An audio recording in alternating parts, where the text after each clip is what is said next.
Eu matei o meu irmão com as minhas próprias mãos, não num acesso de fúria cega, mas com a frieza de quem enterra um segredo podre há anos.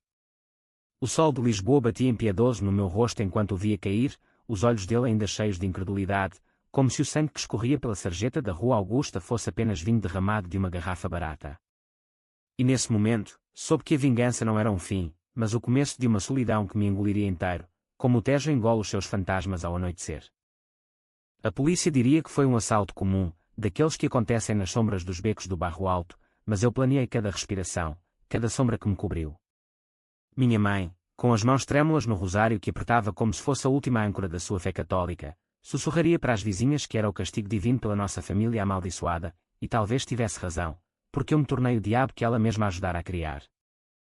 Mas antes de tudo isso, antes do metal frio da faca contra a pele dele, houve o acidente, o carro que se descontrolou na curva da A1, perto de Sintra, onde as montanhas se erguem como sentinelas de um passado que nunca perdoa. Eu acordei no hospital de Santa Maria, com o corpo partido como um azulejo rachado, e o primeiro som que ouvi foi o choro falso da minha irmã ao meu lado, prometendo que tudo ficaria bem. Mentira. Tudo já estava irremediavelmente partido. O cheiro de desinfetante no hospital era como um veneno lento, infiltrando-se nos meus pulmões a cada respiração fraca que eu dava. Os tubos intravenosos pendurados acima da minha cama pareciam teias de aranha, prendendo-me a uma realidade que eu mal conseguia compreender. Tinha 32 anos, uma vida construída com o suor das noites mal dormidas na fábrica de conservas em Setúbal, onde o sal do mar se misturava ao ferro das máquinas, e agora? Agora eu era um monte de ossos remendados, com o braço esquerdo preso num gesso que pesava como a culpa de quem sobrevive sem merecer. O acidente aconteceu numa noite de outono chuvoso, daquelas em que o céu de Portugal parece chorar pelos pecados não confessados. Eu voltava de uma reunião em Lisboa com um cliente, um contrato para expandir a pequena empresa de exportação de vinhos que eu herdara do meu pai, um homem que morrera cedo demais, deixando-me com dívidas e um legado de orgulho teimoso. A autoestrada A1 serpenteava entre as colinas verdejantes de Sintra, os eucaliptos balançando ao vento como fantasmas dançantes. O meu Peugeot 308, velho mas fiável, escorregou na poça d'água acumulada, ou pelo menos foi o que a polícia concluiu mais tarde. O carro rodopiou, o metal gritou contra o asfalto, e o mundo virou um borrão de luzes e dor. Acordei 3 dias depois, com o médico a dizer que era um milagre, costelas fraturadas, perna direita partida, traumatismo craniano leve. Milagre. Naquele momento, desejei que fosse uma maldição. A primeira visita foi da minha irmã, Ana. Ela entrou no quarto com os olhos inchados, o cabelo castanho desgrenhado como se tivesse corrido desde o sul para me ver.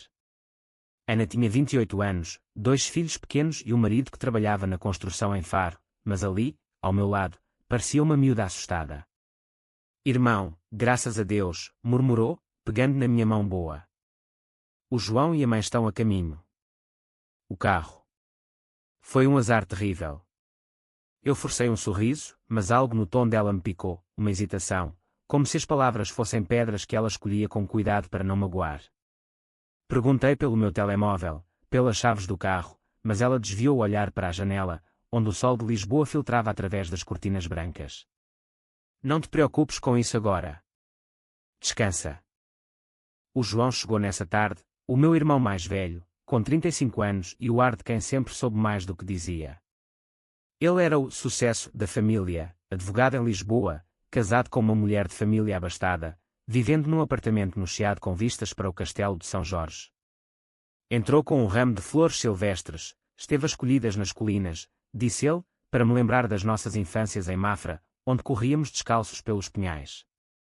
Abraçou-me com força, mas os seus olhos, aqueles olhos cinzentos como o céu antes da tempestade, não encontravam os meus. Tu és duro na queda, mano. O importante é que estás vivo. Falámos de tudo e de nada, do futebol, do Benfica que perdia jogos idiotas, da mãe que rezava novenas na capela de Nossa Senhora da Ajuda. Mas quando perguntei sobre o acidente, sobre o que a polícia dizia, ele pigarreou e mudou de assunto. Falamos disso depois. Agora, recupera.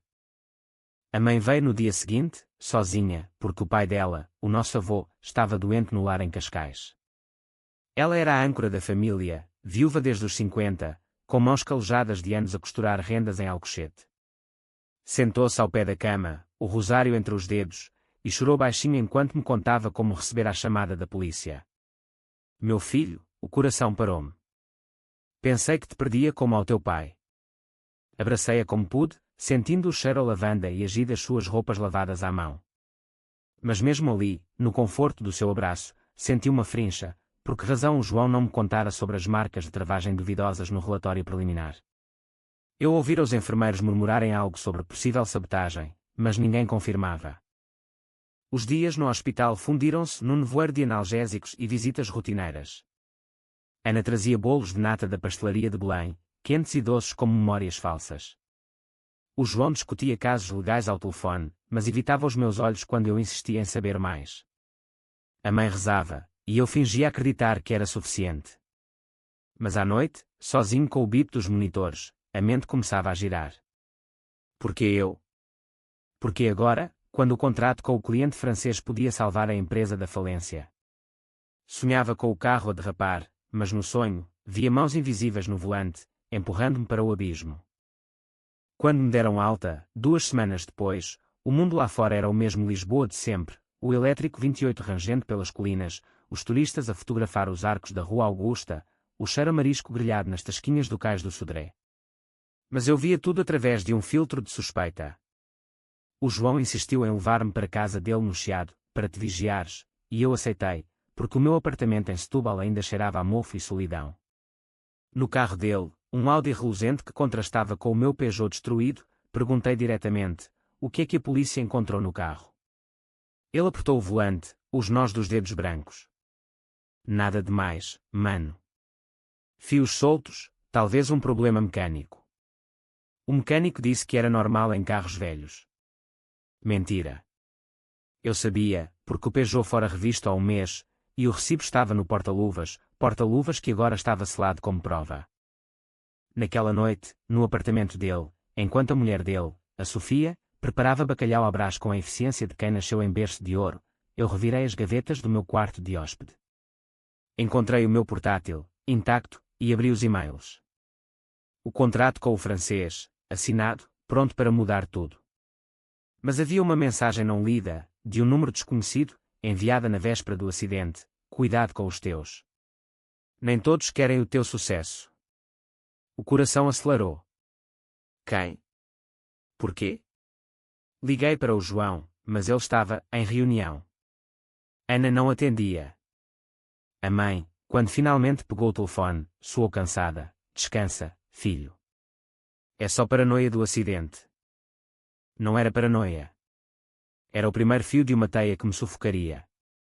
Deitei-me naquela cama macia, olhando para o teto alto com frescos renascentistas, e jurei, descobriria a verdade, custasse o que custasse. Porque em Portugal, terra de fado e segredos enterrados como romãs maduras, a família não é só sangue, é uma prisão disfarçada de porto seguro. E a minha prisão estava prestes a ruir. Os dias seguintes foram uma dança lenta de recuperação e investigação. Caminhava com muletas pelo Chiado, sentindo os olhares curiosos dos lisboetas que me viam como um fantasma recente. Parava nas esplanadas da Brasileira, pedindo um galão forte, e observava o João a trabalhar no escritório ao lado, as janelas refletindo o castelo como um espelho quebrado. Ele era o advogado perfeito, ternos impecáveis, sotaque culto, clientes de alto coturno. Mas eu lembrava-me do miúdo que roubava figos do pomar do vizinho em Mafra, mentindo para o pai com um sorriso inocente. Onde ficara esse miúdo? Comecei por contactos discretos. Liguei para o mecânico em Setúbal, o velho Zé, que me atendera o carro. Senhor Miguel, os travões estavam impecáveis. Mas havia algo estranho nos cabos do acelerador. Como se tivessem sido mexidos. O meu estômago revirou. Quem acedeu ao carro depois? Zé hesitou. A sua família veio buscar umas coisas há uns dias. A senhora Ana e o senhor João. Pendurei, o café azedo na boca como baile. Confrontei a Ana numa tarde de sol fraco, quando ela veio visitar com os sobrinhos. As crianças brincavam no chão com carrinhos de plástico, imitando sirenes de polícia, e eu ri forçado enquanto ela servia chá de limão. Ana, foste ao meu carro antes do acidente. Ela congelou, a colher tilintando na chávena. Sim, para pegar uns documentos que pediste. Porquê? Os olhos dela, castanhos como os meus, piscaram rápido demais. E o João? Ele ajudou. Estava preocupado contigo. Preocupado. A palavra ecoou como um eco oco. Naquela noite, o pesadelo veio forte, o carro a rodopiar, mas agora via o rosto do João no retrovisor, a rir enquanto cortava os cabos. Acordei suado, o coração martelando como o sino da Sé de Lisboa ao meio-dia. Desci à cozinha, onde a Sofia dormia, e peguei no telefone fixo. Marquei o número do meu advogado antigo, um homem grisalho de Coimbra que me avisara sobre disputas familiares. Miguel, ouve, a tua herança do pai. O João contestou-a discretamente. Diz que foste tu quem manipulou os papéis. A herança. A empresa de vinhos, a casa em Mafra, o pouco que restava do império do pai. Eu lutara por aquilo, vendendo o meu suor para não a perder. E o João, o irmão, bem-sucedido, queria-a para si. A raiva cresceu como era selvagem nas paredes de Alfama, sufocando tudo. Mas não era só raiva, era uma dor funda, como arrancar raízes de uma árvore centenária. Como podia o sangue do meu sangue trair-me assim? Comecei a planear, visitas ao notário, chamadas para o inspetor da polícia, noites em claro a ler relatórios. O acidente não fora azar. Fora um empurrão para o vazio, orquestrado por mãos que eu beijara na Páscoa. E assim, o primeiro mês pós-acidente transformou-me de vítima a caçador. Lisboa, com as suas 7 colinas e rios de histórias não contadas, tornou-se o meu tabuleiro. Cada passo com as muletas era um movimento calculado, cada conversa uma sonda no abismo. A família reuniu-se para um jantar de celebração da recuperação, na casa da mãe Alcochete, à beira do Tejo, onde o arroz de marisco fumegava e o vinho tinto corria como sangue. Sorri, brindando à saúde, mas os meus olhos gravavam, o João a evitar o meu olhar, a Ana a mexer no telemóvel debaixo da mesa, a mãe a abençoar a mesa com um amém, que soava a prece por perdão. Naquela noite, enquanto as estrelas piscavam sobre o estuário, eu soube, a vingança seria lenta, como o fado que se arrasta nas noites de Alfama. Não por ódio cego, mas por justiça, a justiça portuguesa, dura como o granito das fortalezas de Óbidos, implacável como o mar que bate nas falésias da costa vicentina. Porque sobreviver não bastava. Eu precisava de os ver cair, um por um, para que o meu coração parasse de sangrar. O segundo mês trouxe o outono pleno a Lisboa, com folhas de castanheira a dançar nas calçadas da Baixa como confetes de um carnaval melancólico. Eu mudara-me de volta para o meu apartamento em Setúbal, alegando necessidade de independência, mas na verdade era para fugir dos olhares do João e da sua preocupação sufocante.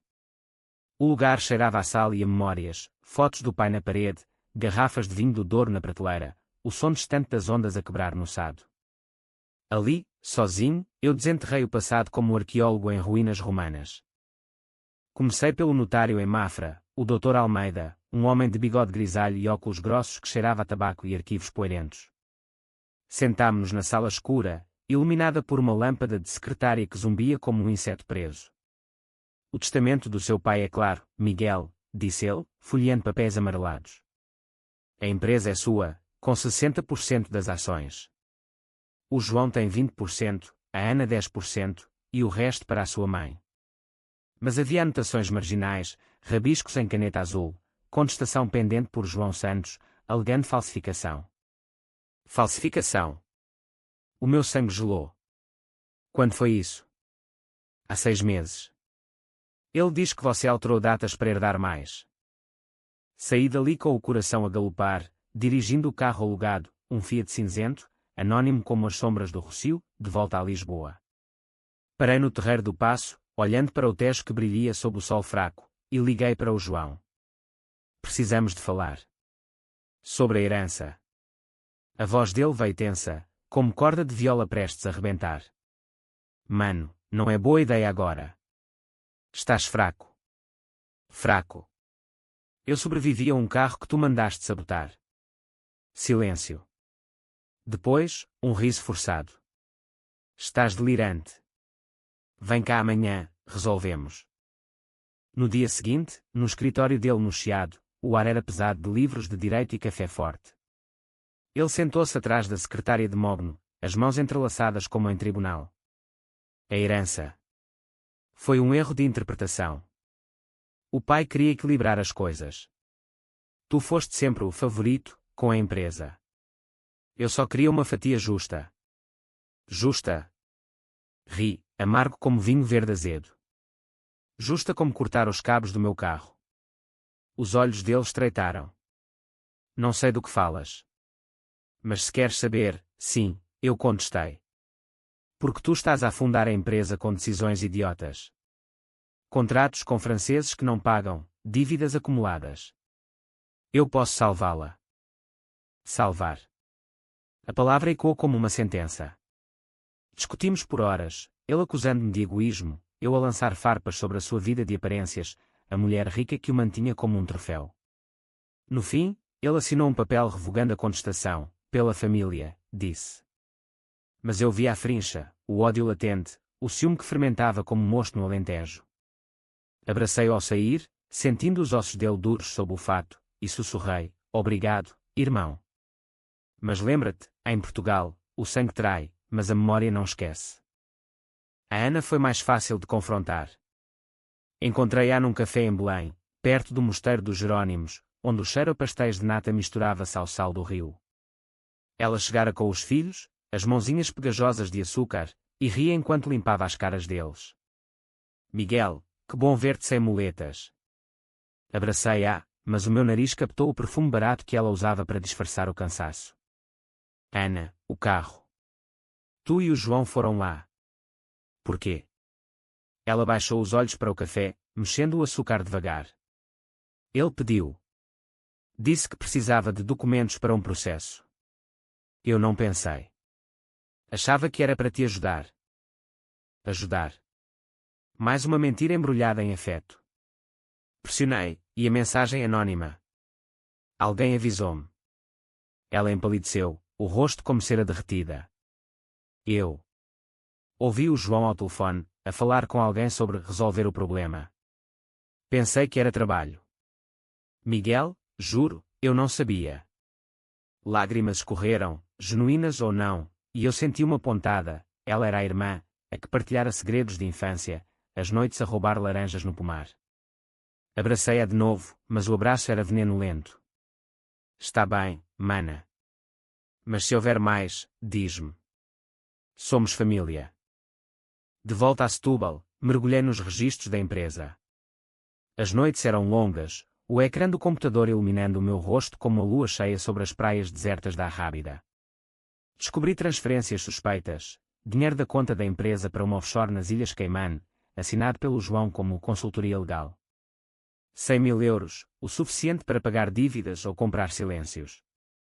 Liguei para o inspetor da polícia, um homem chamado Mendes, com bigode espesso e sotaque alentejano arrastado. Senhor Santos, o acidente. Estamos a investigar. Encontramos impressões digitais no motor. Do seu irmão. O mundo parou. Impressões do João. Ele não só contestara a herança, ele tentara matar-me para a reclamar inteira. A raiva cresceu, mas misturada a uma tristeza profunda, como o fado de Amália que ecoa nas rádios antigas, dor que corta como navalha. Porquê? Porque eu era o mais novo, o que herdara o sonho do pai. Porque o João, com a sua vida perfeita, invejava a minha liberdade suja de terra e sal. Comecei a planear em segredo. Contratei um detetive privado, o Rui, um ex-polícia de Porto com olhos de falcão e cicatrizes de lutas de rua. Encontrámo-nos num tasco em Cacilhas, do outro lado do Tejo, onde o vinho era barato e as paredes cheias de azulejos de touros. Quero tudo sobre o João, finanças, amantes, segredos. Rui acenou, mastigando uma sandes de chouriço. Custa, mas eu descubro. Famílias portuguesas. São como cebolas, camadas de podre. Enquanto esperava, a mãe veio visitar. Trouxe empadas de bacalhau, quentes nas mãos, e sentámo-nos na varanda, vendo o Sada fluir preguiçoso. Filho, o João anda estranho. Discute comigo sobre a casa de Mafra. Diz que devíamos vendê-la. Vendê-la? A casa onde o pai morrera, onde eu aprendera a podar vinhas aos 10 anos. Mãe, o que achas? Ela apertou o rosário.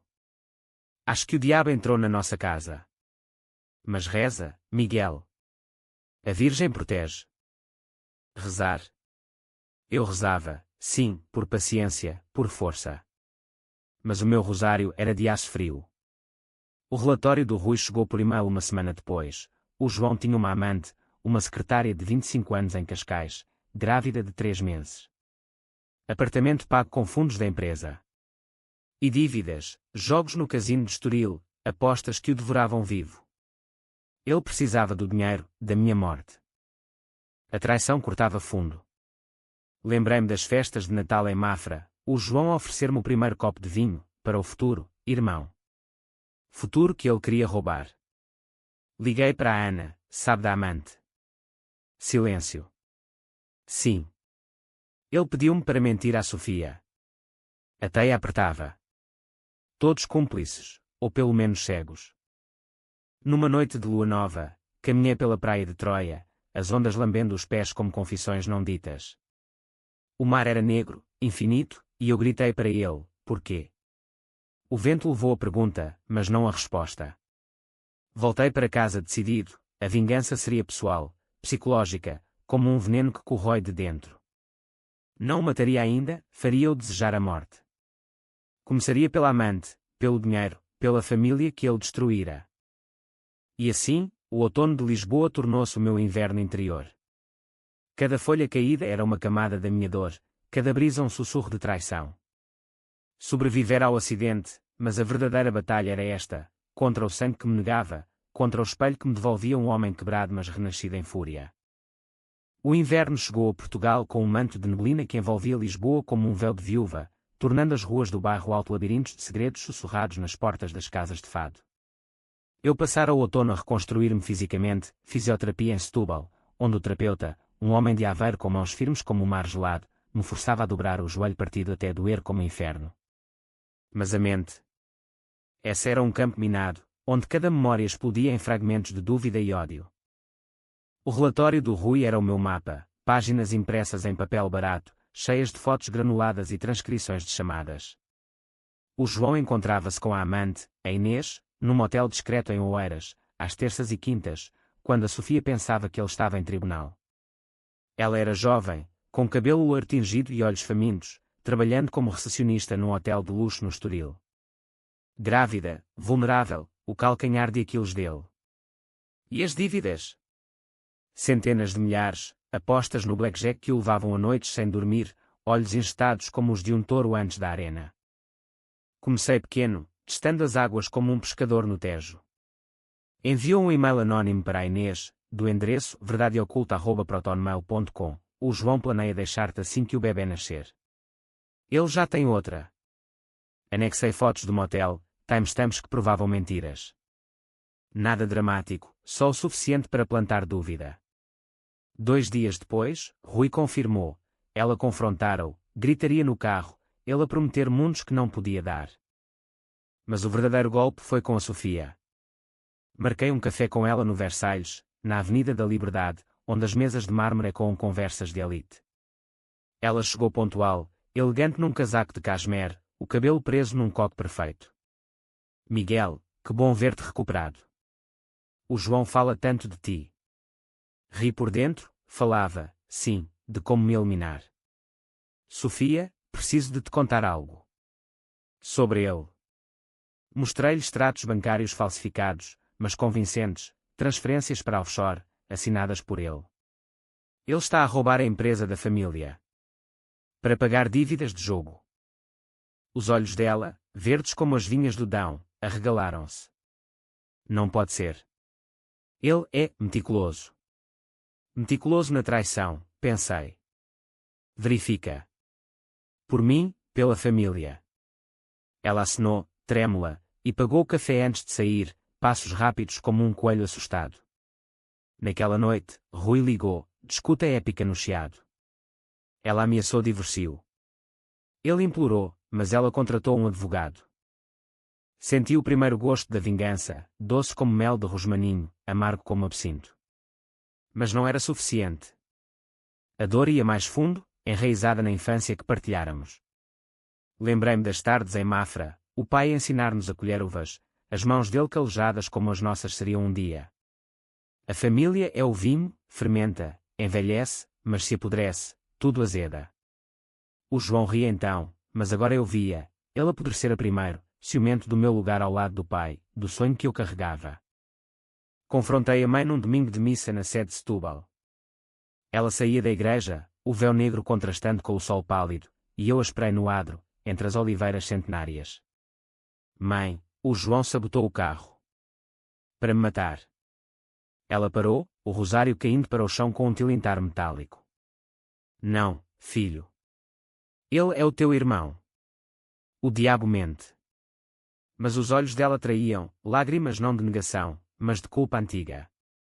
Eu sabia das dívidas dele pedido para o ajudares, mas ele. Ele disse que tu eras o obstáculo. Obstáculo.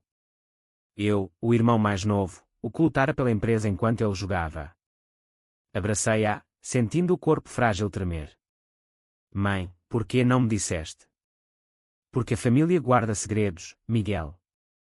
Como o teu pai guardava os dele. Segredos. Ela confessou então, num sussurro rouco, o pai tivera uma amante em Lisboa, uma herança disputada que o João descobrira jovem, alimentando o ódio. Ele jurou vingar-se. Eu rezei para que passasse. Não passou. A confissão dela foi o catalisador. Naquela noite, sozinha no quarto, ela ligou-me chorando, perdoa-o, filho. Ele é fraco. Fraco. Eu fora fraco uma vez, confiando neles. Agora, era aço forjado no fogo do acidente. O plano evoluiu. Usei a empresa como isca, anunciei um novo investidor num e-mail para o João, um francês fictício disposto a comprar ações, mas só se ele renunciasse às suas. Ele mordeu o anzol, ansioso pelo dinheiro rápido. Marcámos uma reunião no meu escritório em Setúbal, uma sala com vistas para o estuário, cheirando a carvalho e ambição. Ele chegou confiante, fato cinzento, gravata de seda. Mano, isto pode salvar-nos a todos. Ri baixo. Salvar? Como sabotar o meu carro? O rosto dele descompôs-se, palidez como giz. O quê? Isso é loucura. Mostrei as fotos do Rui, ele debaixo do Peugeot, ferramentas na mão, na noite antes do acidente. Explica. Ele gaguejou, suor perlando a testa. Era. Para te assustar. Para desistires da empresa. Não para matar. Assustar. A mentira final. Mentiras, João. Como a amante, as dívidas, a herança roubada. Ele caiu de joelhos, implorando, ajuda-me, por favor. Pela mãe. Pela mãe. Levantei-me, sentindo o poder como vinho forte nas veias. Ajuda. Vou ajudar-te a cair, como tentaste fazer comigo. Saí, deixando-o ali, o sol poente tingindo o tejo de sangue. Os dias seguintes foram um turbilhão psicológico. Sonhos onde o pai me julgava, a voz dele e quando, sangue não lava sangue. Acordava suado, questionando, era vingança ou justiça? Caminhava pelas falésias de Cabo Espichel, o vento atlântico chicoteando o rosto, e gritava para o vazio. A dor era uma companheira constante, cavando buracos na alma como minhocas em terra úmida. A Ana ligou, histérica, o João confessou-me tudo. Ele queria-te morto. Chorei com ela ao telefone, não de tristeza, mas de alívio, a teia rasgava-se. Mana, escolhe um lado. Ela escolheu o meu, prometendo testemunhar se chegasse a tribunal. Mas eu não queria tribunal. Queria o sofrimento dele, lento como o gotejar de uma torneira em casa velha. No fim do inverno, a Sofia pediu divórcio. O João perdeu o apartamento, mudando-se para um quarto alugado no Martim Muniz, entre imigrantes e cheiros de especiarias. Eu via-o de longe, um fantasma da sua antiga glória, e o coração apertava, não de pena, mas de uma satisfação fria, como ver o mar engolir um navio afundado. A vingança moldava-me, transformando o homem partido num predador. Mas à noite, no silêncio de Setúbal, questionava, valeria a custo da minha humanidade? O fado respondia, nas gravações antigas, sim, porque a dor não perdoa, e eu não era mais o mesmo. A primavera irrompeu em Portugal com uma explosão de jasmins e azulejos reluzentes, mas para mim, era a estação da colheita amarga. Lisboa acordava com o canto dos pardais no rocio, mas eu acordava com planos tecidos na escuridão, como as rendas que a mãe costurava à luz de vela. O João estava no fundo do poço, divorciado, sem casa, a amante a fugir com o bebé por nascer para a casa dos pais dela em Braga. Ele ligava-me semanalmente, voz rouca de uísque barato: "Mano, por favor. Um empréstimo. Pela família." Eu ouvia, silenciando o ódio, e respondia: "Vem cá. Conversamos." Ele veio numa tarde de chuva miúda, o tipo de chuva que molha a alma em vez da pele. O meu escritório em Setúbal fora renovado, paredes pintadas de azul tejo, garrafas de vinho alinhadas como soldados, mas o ar estava carregado de tensão. Sentou-se na cadeira de couro, barba por fazer, olhos encovados como buracos negros. "Miguel, eu errei. O carro. Foi pânico. As dívidas consumiam-me. Pensei que, sem ti, a empresa." Parei com um gesto. "Sem mim, tu herdavas tudo. Incluindo a minha vida." Ele chorou então, lágrimas grossas como as do Cristo das igrejas alentejanas. "Perdoa-me. Vou à polícia, confesso." Perdoar. A palavra era um espinho.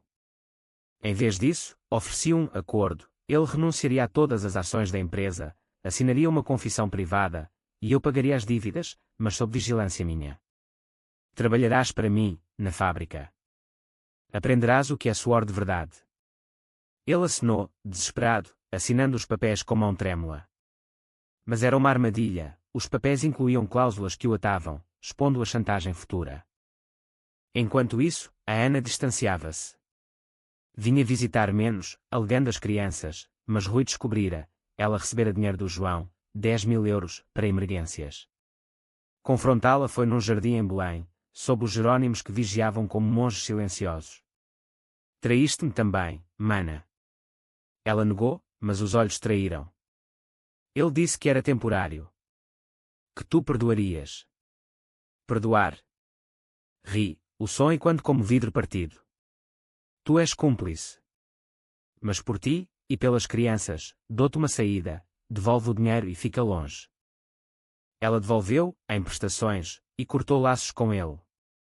A mãe, informada por mim, caiu em depressão, dias na cama, rosário como âncora. Visitei-a em Alcochete, o Tejo lá fora calmo como um mentiroso. "Filho, a família acabou." Abracei-a, sentindo os ossos frágeis. "Não, mãe. Acabou a ilusão. Agora é real." Ela rezou por nós, mas eu via o peso, ela sabia mais do que dizia, talvez até incentivara o João no ódio ao pai. O meu plano aprofundou-se na psicologia dele. Forcei-o a trabalhar na fábrica de conservas, turnos de 12 horas, mãos enfiadas em peixe salgado, o cheiro impregnando a pele como culpa. Ele chegava exausto, queixando-se nos jantares familiares que eu impunha: "Lembra-te do pai, João." Ele começou assim. Ele engolia, olhos baixos, mas eu via o ódio ferver, como caldo no fogão alentejano. Numa noite, após um turno, ele explodiu no meu apartamento. "Tu estás a humilhar-me. Isso é vingança, não justiça." Sim, era. Empurrei-o contra a parede, o rosto a centímetros. "Tu tentaste matar-me. Isto é misericórdia." Ele caiu, soluçando, e eu senti. Nada. O vazio da alma, como as ruas de Lisboa vazias à 1 da manhã. Mas a vingança não era só dele. A Ana, apesar da promessa, contactava-o secretamente, mensagens de texto que Rui interceptou, planeando salvá-lo. Confrontá-la de novo foi brutal. No carro, a caminho de Mafra, gritei até a voz doer: "Escolhe, Ana. Nós ou ele." Ela chorou, prometendo romper, mas a semente da dúvida plantara-se em mim. A família era veneno, e eu bebia para sobreviver. O clímax psicológico veio no verão incipiente, numa viagem que orquestrei a Sintra, o lugar do acidente. Aluguei um carro idêntico ao meu Peugeot, e levei-o à curva fatal. "Lembra-te disto, João." Parei, o motor ronronando. "Imagina se eu acelerasse agora." Ele empalideceu, mãos no painel. "Para, Miguel. Eu confesso tudo." Ri, mas o riso era dor. "Confessa para ti mesmo. A traição come-te vivo." Deixei-o ali, apenas chuva que voltara, e parti. Naquele momento, soube, a verdadeira prisão era a dele, na mente que eu torturava. Mas o custo. Noites insones, onde via o rosto do pai a julgar-me, vingança azeda o vinho da vida. Questionava tudo, caminhando pelas praias de Comporta, areia branca como ossos limpos. Era eu o monstro agora? Ou só o espelho da traição dele? A mãe adoeceu então, pneumonia, o médico disse, mas eu sabia, coração partido. No hospital de Setúbal, segurei a mão dela, fraca como folha seca. Filho, para. Antes que percas a alma. Prometi, mas a promessa era ar. A vingança era o meu fado, e eu dançava até ao fim. O verão de 2025 caiu sobre Portugal como um manto de calor sufocante, transformando o Tejo num espelho de fogo e as ruas de Lisboa em fornalhas onde os lisboetas procuravam refúgio nas sombras dos arcos medievais. Eu estava no auge da minha reconstrução, a empresa prosperava com o contrato francês, garrafas de vinho exportadas para Paris como embaixadores do nosso terroir alentejano. Mas o sucesso era oco, preenchido pelo vazio da vingança que consumia o João como cancro. Ele trabalhava na fábrica como um condenado, os fatos substituídos por macacões sujos de escamas e sal, as mãos outrora macias agora gretadas como a terra seca do interior. Víamos-nos pouco, eu no escritório com ar-condicionado, ele no chão frio, mas eu ouvia os sussurros dos operários, o patrão novo humilha o irmão. Família portuguesa, que horror! Horror! Era justiça poética, dura como o pão de Mafra. A Ana mantinha-se neutra, mas a tensão ferveu quando ela pediu dinheiro para as crianças. Recusei, citando as suas cumplicidades passadas. Aprenda a viver sem roubar, mana. Ela explodiu ao telefone, tu mudaste, Miguel. És pior que ele. Pior. Talvez. A traição moldara-me num homem de ferro, onde o perdão era luz para tolos. O golpe final contra o João veio em agosto, num festival de vinhos em Évora, onde o ar cheirava a cortiça e uvas maduras. Convidei-o como representante da família, forçando-o a servir copos aos clientes, sorrindo enquanto contava anedotas falsas sobre o nosso legado unido. Ele obedeceu, mas os olhos ardiam. Numa pausa, no pátio de pedra do templo romano, confrontei-o, sentes o gosto da humilhação. Ele cuspiu, tu vencerás o corpo, mas não a alma. Eu odeio-te mais que nunca. Odeia-me. As palavras foram faísca. Naquela noite, no hotel de Alentejo, planeei o fim, não morte rápida, mas destruição total. Usei os contactos do Rui para vazar a confissão dele, anônima, para a imprensa local. No dia seguinte, o Correio da Manhã publicava: advogado sabotou o carro do irmão por herança. Escândalo. O João ligou, histérico, foste tu. Acabaste comigo. Não, irmão. Tu começaste. O caos seguiu-se, a ordem dos advogados suspendeu, clientes fugiram como ratos do navio. Ele tentou suicídio, pílulas num quarto de motel em Setúbal, mas a mãe encontrou-o a tempo. No hospital, segurei a mão dele, tubos zumbindo como abelhas. Porquê, Miguel? Sussurrei, porque a dor que me deste era pior que a morte. Ele fechou os olhos, e eu saí, o coração pesado como chumbo. Mas a vingança revirava-se contra mim. A mãe, recuperando-o, cortou laços, tu o mataste, filho. Não em corpo, mas em espírito. A Ana seguiu-a, mudando-se para Faro com as crianças, sem despedidas. Sozinho em Setúbal, o apartamento ecoava vazio, o mar lá fora rugindo acusações. Bebia vinho sozinho, recordando o pai, a família é raiz, Miguel. Corta-a, e morres seco. Questionava tudo nas noites quentes, Valera. O João vivia, mas quebrado, terapia em Lisboa, empregos precários como porteiro. Eu vencia nos negócios, mas perdia a alma. Numa viagem a Óbidos, as muralhas medievais sussurravam lições antigas, vingança é ciclo, como o rio que volta ao mar. Decidi parar, mas o destino interveio. O João confrontou-me numa noite de setembro, no cais de Setúbal, o sado negro como tinta. Eu confessei à polícia. Tudo. Ri amargo. Tarde demais. Ele sacou uma faca, a mesma que eu imaginara no início, olhos selvagens. Acaba isto. Lutámos, o metal frio contra a minha pele, sangue misturando-se à água. Eu desarmei-o, a faca caindo com splash. Não. Vive com isto.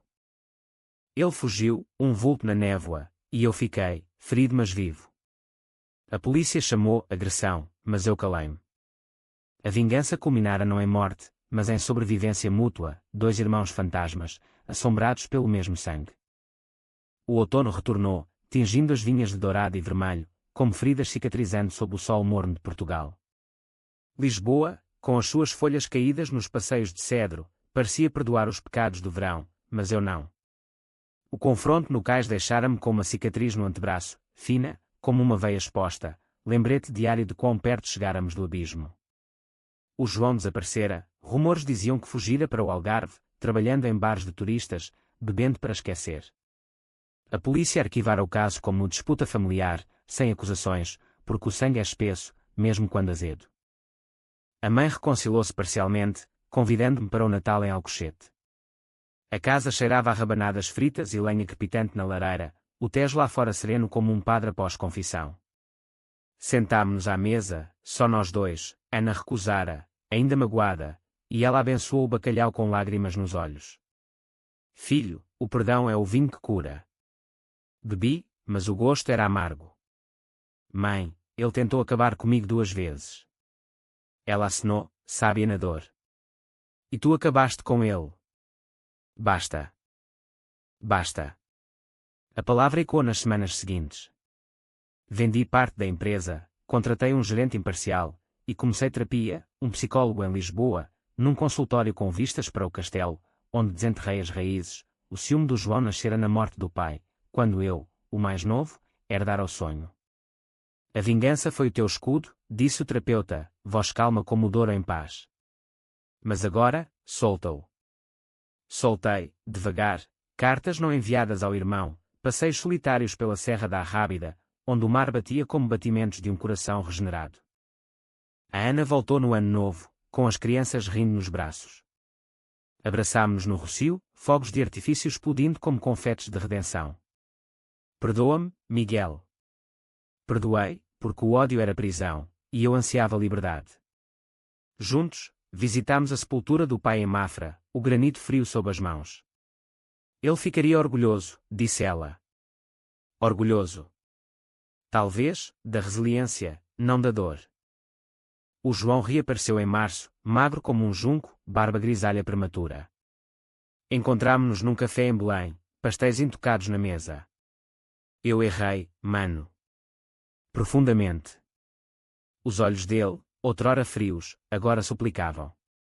Trabalha comigo, ofereci. Reconstrói. Ele acenou, e assim começou, turnos leves na empresa, conversas noturnas sobre o passado, fado partilhado num bar de Alfama, onde Amália cantava de traições curadas pelo tempo. Não foi fácil. Noites de raiva residual, sonhos onde o carro rodopiava eterno. Mas o tempo, como o vinho, amadureceu-nos. A mãe viu-nos juntos no verão, no pomar de Mafra, colhendo figos como miúdos. A família renasce, sussurrou ela, rosário quieto. Eu sobrevivi não só ao acidente, mas à traição que o seguiu. A dor mais profunda curou-me, forjando um homem de cicatrizes mas inteiro. Em Portugal, terra de saudades e renascimentos, aprendi, a vingança é a chama que queima, mas o perdão é o rio que apaga. Caminho agora pelas colinas de Sintra, o sol pleno, e sorriu para o horizonte. O Tejo flui, levando os fantasmas. E eu, flutuo com ele, livre, finalmente.